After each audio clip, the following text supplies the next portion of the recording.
All right, guys, we are over here in Hueytown, Alabama with Gusty Goulas. And Gusty, you're going to give us a tour of this property. Start out by telling us how you found the deal. Yeah, so actually found this one on auction. This one is 364 5-acre road in Hueytown. And, you know, I'm always looking for, you know, opportunities on different properties, and it doesn't matter where they come from, whether it's a auction, wholesaler, direct, whatever. We'll look at as long as the money makes sense. Ended up buying this one for just under $60,000 at auction. At auction. So you went to the auction? No, this was an online auction. Online auction. Yeah, okay. Yeah, take us through that. Tell us how that works. Yeah, I mean, it's just an online auction. I just happened. It was a foreclosure. It didn't go to courthouse. But I bought at courthouse before. But this one, it was just on a national portal auction site, and I saw it and was like, all right, you know, I mean, I like the area, and why not jump on the opportunity if the money makes sense. So I got it for like $59,100, $59,200, and I knew we were going to have to do a lot to it. The problem was I wasn't able to see the inside of the property, so it's kind of a gamble, like, you know. Is there flooring? Is there anything in the house? So you didn't come by So I've got. So I drove by. Yeah, I drove by, and you didn't try to legally/illegally enter the property. Yeah, no. I can't afford. I'm too known in the market to be doing that. So you gotta send your guys over here. Come on, man. Is that the secrets? That is the secret. Okay, you gotta know the secrets. But anyway, so I had to work with trying to find out who was living in the property. So I found out that I put a notice on the door, ended up having a conversation with the granddaughter. Oh, so there was somebody in the home. Yeah. Gosh. So basically we worked on a timetable for them to come and get whatever items that they wanted out of the house. And this is after you purchased it? Yeah. Oh, wow. Yeah. So I'm up for a challenge, right? It was occupied as you purchased it. Yeah. Okay. Yeah. So anyways, we the person that lived here, this was a lady that bought it in like the 1980s. She ended up passing away. A husband was still in the property, and unfortunately they fell to foreclosure, which sucks. But you know, so the opportunity was there. We negotiated to get them out of the property. And can you take us through that? Yeah, so just having a conversation with them and giving them a timetable and just saying, hey, look, you know, you have the ability to get your items out of the property, and I'd like for all this to be done by a certain date. Can you do that? Did you pay them any money to do that? I actually did not on this one, and actually haven't done that on another property that I'm doing. And it's just really, I think for me, it's just working with the owners. Mm-hmm. On trying to get their stuff out, because that's at that point that's what's really important, like their items. So so that's what we did on this one, and then we immediately did trash out and then really tried to build a plan. So this one was a 3-bedroom 1-bath, but it had a den. And so on this one, you'll see in a minute, we took that den and made it a second bath, so we've got a true primary suite in this property. So that's going to be what is going to help obviously sell this property for sure. And I can tell you, like the city of Hueytown, the inspectors have been great so far. So I know every different municipality gets kind of different raps, but Hueytown's been great so far here. Gusty, take us through the outside before we go on the interior. There's a metal roof. There's some siding. There's a new porch here, or at least new railings and things. Take us through what, and it looks like you've painted the brick already. Take us through what you've done and what it looked like previous. Yeah. So it was basically yellow exterior. We took the siding off and added this like accent wood. Was it like vinyl, or was it wood, rotted wood? Or no, I mean, you'll see it on the other side. I mean, it's just a regular siding, and but we wanted something that just kind of popped, and so this was on the outside. If you see it, we've had to repair some of the pieces. Gotcha. So it was some sort of like you know, masonite or some sort of board on there, but my wife kind of designs all of her stuff, and so she had this vision of kind of like a mid-century modernish type house. So we went with the wood on the accent, painted it black. We've got a black roof that's on it. Now, there was already a metal roof here and you painted it? No. You put a metal roof on it? I put on a metal roof. Take us through the choice to put a metal roof on. Well, looking at pricing, The metal roof saved us a couple of G's. And it was also going for the look that we wanted to go for. Obviously, like if you look next door, they've got a metal roof. Mm-hmm. There's metal roofs that are in this neighborhood. Mm-hmm. So I didn't feel like we were going really against the grain by putting a metal roof on there. So Gusty, that is a huge point right there that I want to make sure people catch. Yeah. You're a realtor, obviously been doing it a very, very long time, very successfully. You know better than to put something in a house or on a house that is not representative of the neighborhood. That's right. So you took the time to really study the neighborhood to know that a metal roof is fine to do. Yeah, and one of the things, like we put in black windows instead of white windows because we wanted to go like the full-fledged design of everything. Mm-hmm. And so that was important for us too. So, the mindset for us, and especially being as visible as I am in the real estate business, like I've got to almost do everything to the nines because I can't have anything come back on me. So, I want to be design influence, forward thinking, and luckily my wife does a great job of that. We did want to put, a new porch on here. So we put the cedar beams, added this. We're going to paint this, and then we're going to stain the cedar beams. I've got a new deck in back.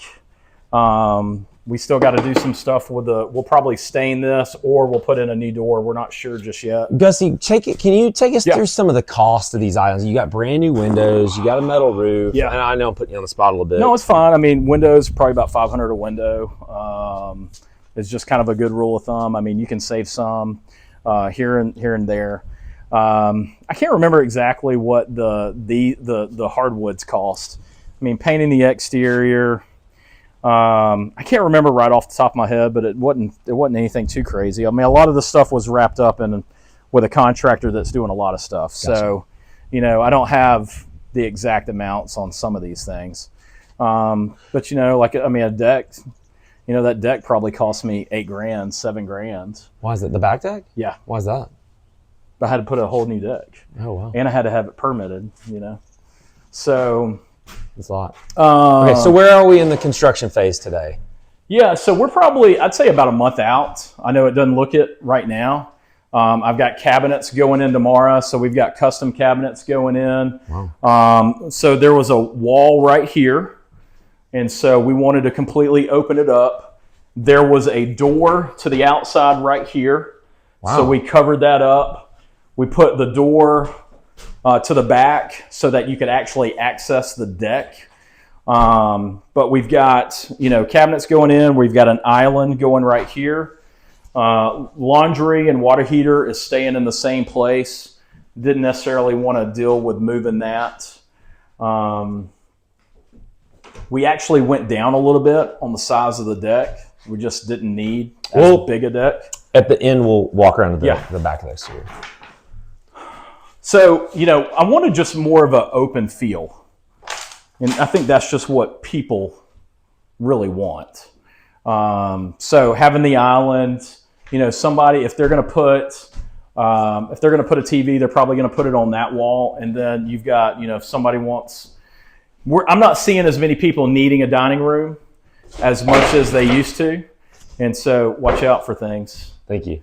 Should we get you a hard hat? I need a hard hat. I don't know. It's going to come back on you. OSHA. What's OSHA say? I'm just joking. Yeah. But I wanted it to be open. I wanted to be where I didn't feel like a dining room was necessarily needed here. But with that being said, we needed the island so people could sit. Mm-hmm. So all new windows throughout. We've got, looks like they're putting in a new HVAC, which is nice.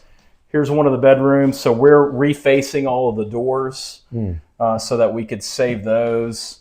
Luckily, on these front two bedrooms, we didn't necessarily have to do too much. Gotcha. This bathroom had been updated at some point.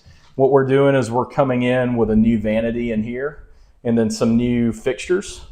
What kind of flooring are you going to go with? We're actually staying with this tile. This tile. What about the rest of the house? We're going with an LVP. Okay. What color scheme are you going to go with? It's something, I can't remember what it's called, but it's very light, very neutral. So what's funny, we're going like dark on the outside, going kind of light on the inside. Again, we're not doing very much in here. This is probably the biggest transformation is going to be in this primary bedroom back here. So you said it was a 3-1. It was a 3-1. Where was it that you converted? So there was a wall right here.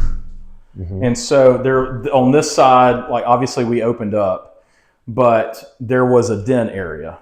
And so through the master bedroom, there was a den. No, they had a separate door. Separate door. From the hallway. From the hallway, yeah. Got it. Okay. So I just felt like, all right, I need 2 baths. What is somebody like, I create an avatar for who is going to buy this property, right? Yeah. So I felt like this could be first-time home buyers. It could be somebody that could be a divorcee. It could be somebody that has young kids. And what do folks want? I mean, they want 3-2, they want nice. And so we came in, we're putting in a whole brand new bath. We're going to have 2 vanities based on just the size of all this. We're going to do a tile surround. And then we're going to have our mirrors are going to have like the backlit, so we don't have to have, extra fixtures. So we're trying to be smart with the space. And then we've got a very nice walk-in closet. Yeah. And you can afford this space because this was a den area. Yeah. Yeah, and I didn't feel like the den added value, but a second bath does, right? So we haven't added any square footage here. So what is I was about to say, 12? It's like 1250, 12 and some change. Yeah. So maybe 1292. I can't remember. It's something along those lines. All right. But so what we've got, really left is paint, cabinets, adding in the fixtures. So, I'm probably, the HVAC I think just went in. The deck's already done. So a lot of stuff basically on the outside's done. And now it's just more of the inside. And now that we've got, flooring will go in, like things will move like really quick now. Yeah. So, I feel like we'll be on the market in a month or less. So custom cabinets, I'm trying to think through the expenses. Yeah. Custom cabinets, island, countertops. Oh, yeah. What I'm asking, what are you going to do with countertops? We're doing quartz countertops. Quartz? Oh, wow. Oh, yeah. Like, I want this place to be a showstopper, right? Yeah. Ideally, I want multiple offers and I don't want to deal with inspections and I want it to be a smooth transaction. So I'm doing this to the nines. But sometimes that, you pay for that. But I think overall, when I look at my budget, I think we're at 60, we'll say 60 on an acquisition. And then I'm probably going to be at 80 to 85 when it's on renovations. Mm-hmm. So what is that? we'll say 150. Mm-hmm. So 150, and I'm going to put it on the market for 2.25, and I would think that we'll get multiple offers on it. Okay. Not too shabby. No, not bad at all. How do you, are you a home builder? No. You have your home builder's license? So you have to go through whoever you're using as contractor or whoever you're using, right. You're going through correct. So you're probably paying a little bit more than what maybe the average. Yeah. I'm not, and I'm definitely paying a premium. I'm probably not paying if somebody's out there just doing their first one, because I have access to hook people up on, with all of our clients. Mm-hmm. But I feel like I'm getting better than majority, but not like somebody that's flipping, 5 a month. But I feel like so far the pricing has been fair. Yeah. So, have you given any thought to going to get it? I know you got a lot on your table. No, I'm good. Let's take a look at the back. Yeah. Before we leave. Anything you're gonna do with the yard out here? Yeah. So we're gonna landscape it. We'll put some mulch down. I'm probably gonna take that little tree down. I'm gonna clean up all this space. There was probably a tree there at one time.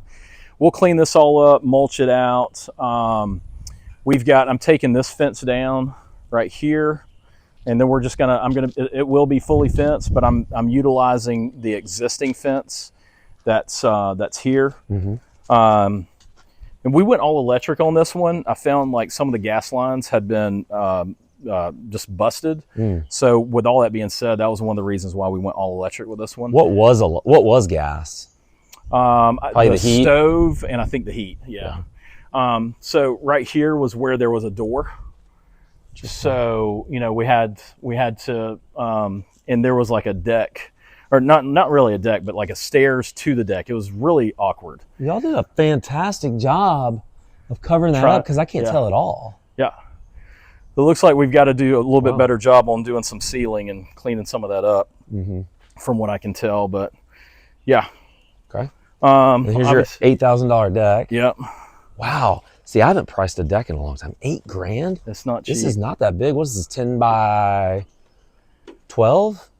Not even, maybe 10 by 15? I can't remember offhand. It's not really that big. That's crazy. No, but it's not cheap. Decks aren't cheap. And you've got you're going to have a big fenced-in backyard. Yeah, yeah. So we're going to clean up. They're going to come in and put all the rails and clean up a lot of this junk that's back here. So I want it to be where, you know, people can have a fence yard if they want to have a dog, let their kids play. So it'll be easy. And then you got HVAC. Yeah, that one is old, so they haven't put the exterior one, it looks like. And then you've got a crawl it looks space. like a crawl. Okay, so a standing crawl. Yep. And I'm not going to go all the way up in there. Yeah, you're fine. But obviously we're going to clean this up a little bit. And put a door on. Okay. Do you have to do, it looks like you had to do some plumbing? Oh, yeah. Yeah, I had to do plumbing rough ends, electrical rough ends. Yeah, for sure. So this one wasn't, and I had to, and because we didn't have enough in the service panel, we had to add in a new service panel, which that was not fun to the pocketbook. There's always going to be like new things that you're going to find. There's always going to be surprises in every house, and this was definitely one of them for me. Yeah, I mean, all said and done, though, Gusty, you're sitting here talking about a house that you're going to do pretty well on financially, it looks like. But it's all about how you buy it. Yeah, but there was like a pretty big gamble there, too, maybe. Yeah. Well, I like to gamble. I like taking risks that make sense, right? Again, I know the market. I know, like, worst case scenario, I could break even. And so those were kind of part of the things that I was thinking about. So it might be a gamble to many people. I didn't feel like it was that big of a gamble. So, Gusty, thank you for taking us through this house over here in Hueytown. Yeah, man. Guys, tune in. Actually, click this little link. It's probably going to be somewhere below me right now, where we're going to go with part 3 in this series with Gusty, where we're going to take a look at a house in Hoover, Alabama.